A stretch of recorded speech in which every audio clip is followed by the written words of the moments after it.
Now, this is kind of a controversial topic with parents. You know, I don't mind taking the shot myself, but you're talking about my 2-year-old grandson. I don't know if I want him going after him with a shot that hadn't been on the market that long. So what do you say to kind of calm the fears of parents? Well, as a doctor that sees a great deal of patients that are less than 5 years old, we're talking about children and infants, 6 months to 5 years old, which are the group that will soon hopefully become eligible in the next couple of months. I provide encouragement and just provide the data.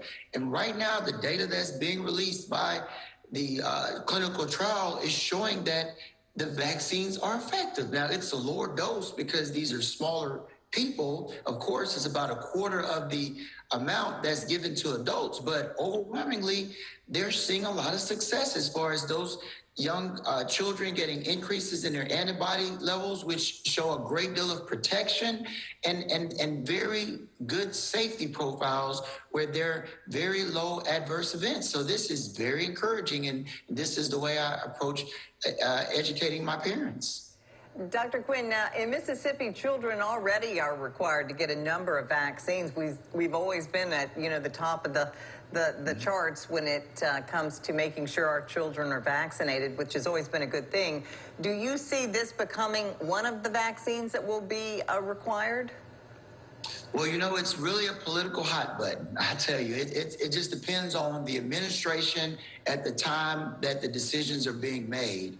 But right now, I know for a fact that it's not looking that way in the very near future, but there's a high probability that it can. As I said, it just depends on the political administration, who's in office. But as a medical doctor, I can say that children, teenagers, adults benefit when they get the vaccinations because science, the data is overwhelmingly showing if you get your vaccinations, you get those protective antibodies.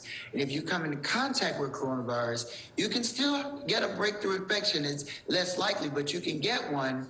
But overwhelmingly, the majority of individuals that get vaccinated, especially get boosters if they're eligible, there's such a low chance that they'll require hospitalization, become severely ill, and or lose their life. So I am just hoping that as many people get vaccinated as possible so we can increase the safety in our community. Dr. Quinn, I trust you. I always have. Hey, thank you for being with us on a Friday afternoon, Dr. Timothy Quinn.